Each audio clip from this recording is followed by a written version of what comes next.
In today's episode, I'm going to be sharing probably the most important number that you need to know in your business, no matter what kind of business you have. I'm going to be sharing specifically for membership site owners, but we're going to talk about why it's important and how to calculate it.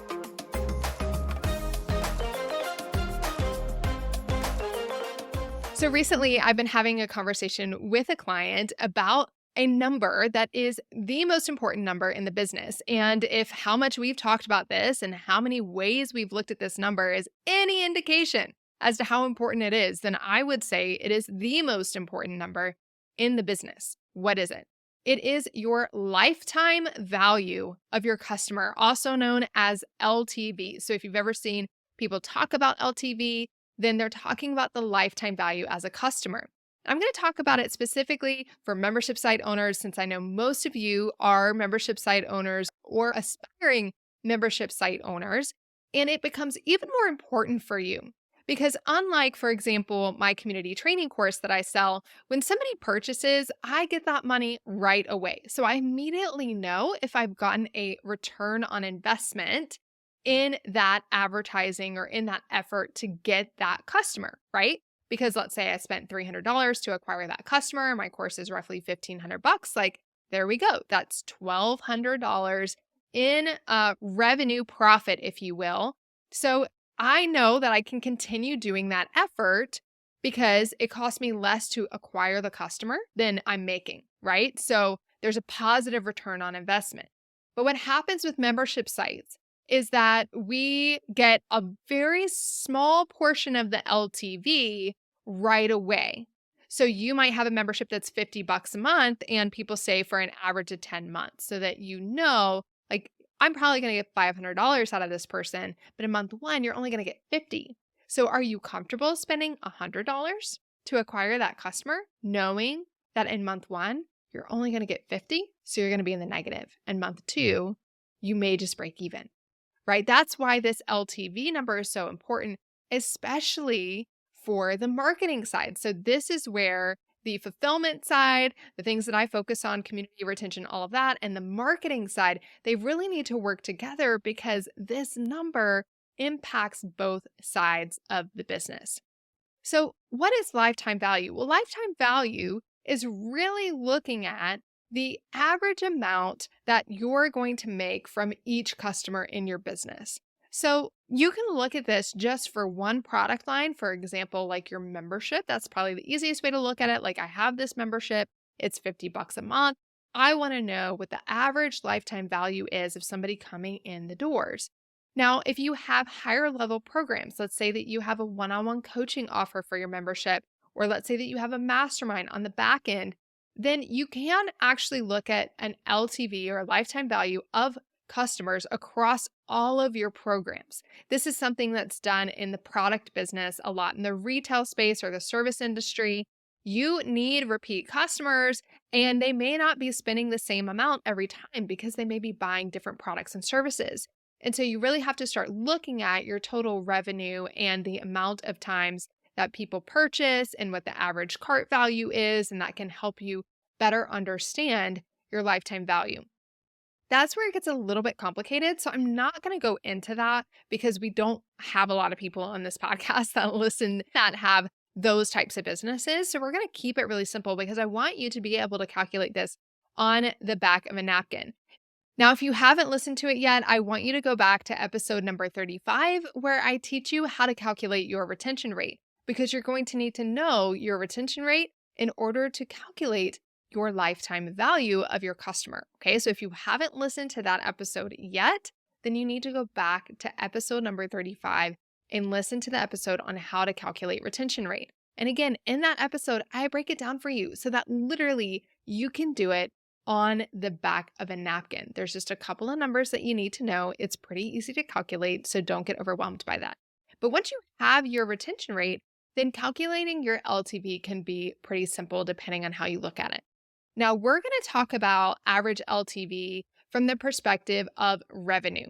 Now, there are some people that will talk about LTV and they will always factor in your profit. In fact, for my clients, I have a very detailed LTV calculator, and it does actually factor in the profit margin of that particular business. So you can look at LTV based on profit. That's a more advanced way to look at it, but we're just going to talk about it today just based on revenue because I think most of you probably aren't calculating it at all. And I want to get you to a place where you are able to calculate it on your own.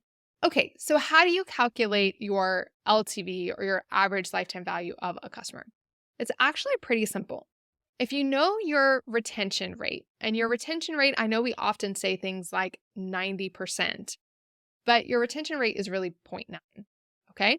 So if your retention rate is 0.9, meaning 90%, then your churn rate is 1 minus that retention rate. Okay. So 1 minus 0.9 is 0.1 or 10%. Is that pretty simple? So your churn rate and your retention rate should equal 100. Retention is the percentage of people that you're keeping, the likelihood of keeping somebody. Your churn is the likelihood that somebody is leaving, right? So there's only two options here, A or B. They either stay or they leave. Staying is retention, leaving is churn. Super simple. So if you calculate your retention rate using episode number 35, then you know your churn because it's just 1 minus that rate. So let's say our retention rate is 0.9 and our churn then is 1 minus 0.9. So our churn is now 0.1. Okay. If we know our churn, all we have to do is take the number 1 and divide it by that churn rate. Okay. So 1 over 0.1, which is our churn, that's going to give us the average length of stay. Now, I have a client who I've been chatting with lately, and she's like, but why? Why is 1 over 0.1 churn? And as much as I really love to understand math and the why behind things, especially when I'm helping a client, supporting a client and figuring out this number, it is so complicated. I have been down the rabbit hole. All you need to know is that well, in fact, you don't even need to know this, but it has to do with geometric random variables. And the way I explain it is basically because math is math and somebody else has figured out how this works, that if over time you add up all of these different like probabilities, et cetera, that ultimately it just factors down to 1 over the churn. And I'm very grateful for the people that figure that out and give us the simple equation. So your simple equation is 1 over your churn, which is like 1 over 0.1. And what that is going to tell us is the average length of stay for members. So if we're thinking of 1 as in like one time period being a month, and we're looking at our monthly retention rate of being 0.9, 90%, and so our monthly churn is 0.1, then when we do 1 over 0.1, in fact, I'm just gonna do the calculation right here. 1 over 0.1 is 10. I should have known that. My husband is a retired math teacher. He's gonna be very disappointed that I didn't just do that in my head, but I always like to make sure. So 1 over 0.1 gives us 10. So what we're saying is that a customer will stay for an average of 10 months, right? On average. Now, could we get more specific? Could we look at actual historical data? Could we break this down, which is what I ended up doing with this client because I have a calculator that allows us to do this. Could we break this down based on their actual cohort retention and get a better understanding of actual LTV and length of stay? 100% we could. But for most of us, this average is going to be all that we need. So 1 over 0.1 tells us the average length of stay is 10 months. Well, do you know the monthly price of your membership? If you know the monthly price of your membership, which I hope you do, all you have to do is multiply that number times 10. So let's say the monthly price is 50. You multiply that by the 10 months, which is your average length of stay, and the lifetime value of your member is $500.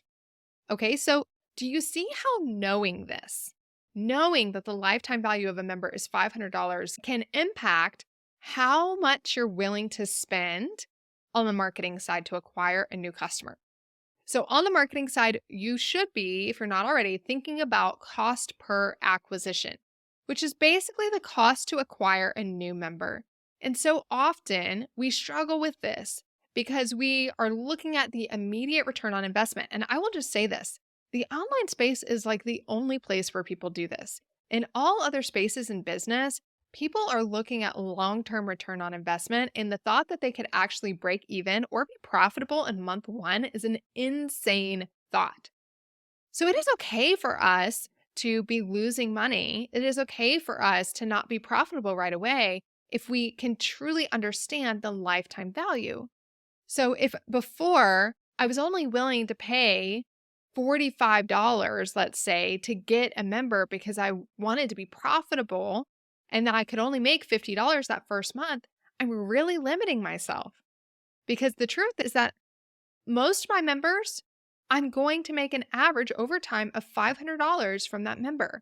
Would I be willing to spend $100 to acquire a member if I knew that I would make 500? Would I be willing to spend 150 and wait 3 months to be profitable?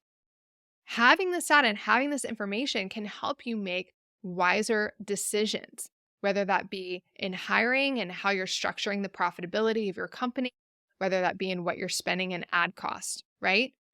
Hey, wait a second. You didn't think I was going to leave you hanging and not make this even easier for you, did you? Oh, of course not. I have a free LTV calculator for you that will also help you calculate your retention rate as well. You can go to memberltv.com. That's memberltv.com, and you can get your free retention rate and LTV calculator and use that to play around to see how increasing your retention rate can increase your lifetime value. You need to know this LTV number because it determines so much. Our job is to increase the LTV of our customers and to increase the profit margin. Like that is our job. We want to increase the LTV, meaning increase the amount of money we're making per customer, be able to scale the amount of customers we have while increasing the LTV, and then increase the profit margin in the business. Like if we can do those three things, and I know that sounds really simple and it's not, and I totally get that, but that's like what leads to a successful business. But you can't grow those things if you're not tracking the data, if you don't know your numbers, right? So you can do this on the back of a napkin, okay? And some of you are going, okay, I have more than just monthly, I have annual. You can track your annual member LTV. So you can look at just your annual members, what your retention rate is after a year on average. And then you can look at that average retention rate of your annual members. And then you can calculate it just the same. You do 1 minus retention to get your churn. And then 1 over your churn gives you your average length of stay, but this time we're talking years, not months. And then you multiply that number, whatever it might be. So for a lot of people, I'm sure a lot of people, it can be higher, but sometimes you only keep 40% of people with annual renewals, right? And if that were the case, then your average length of stay would be 1.6 years, right? So you would take 1.6 years times your annual rate. But there's also some other ways you can calculate that. I'm not going to get too nerdy with you, but you can definitely take, let's say 80% of your members are monthly. So you can do 80.8 times your monthly cost. And then let's say 20% of your members are annual. Then you could do 0.2 times your annual cost. And then you can add those two numbers together, and that would give you an adjusted average based on the percentage of annual members that you have. So you can be as specific with this as you want. There's all sorts of like calculators that you can use to get really, really in depth with this. And eventually, I think as you're trying to scale your business, if you're in the multi-millions or 10 million plus, like, yes, that becomes very important. But just for now, do me a favor and calculate your average LTV for me. And then if you wouldn't mind, like send me a DM, let me know that you did it. You don't have to share what it is if you don't want to. But I know that for so many people I share this with, it unlocks for them major potential and opportunity in their business because they haven't been thinking long term, right? They haven't been thinking about the value of that customer over the long term, and they're just thinking about that month one profitability. So I want to unlock this for you. I want to give you that calculation of how to calculate the lifetime value of your customer so that you can unlock a better understanding of your cost per acquisition and even be thinking about increasing that retention rate. I talk about it all the time on this podcast, but increasing the retention rate is very directly associated with your LTV, right? Because we had to calculate retention first. So you better believe if your retention goes up, your churn goes down, that average length of stay goes up and the LTV goes up with it. So for some of my clients, we've been able to increase their retention rate by just about 3%, and it has doubled their LTV because of the way this all calculates. So have some fun, calculate it for yourself, and reach out to me and let me know that you did. I've made calculating your LTV really easy. All you have to do is go to memberltv.com, and you can get my free retention rate and LTV calculator. Download the calculator, and I will see you in the next episode.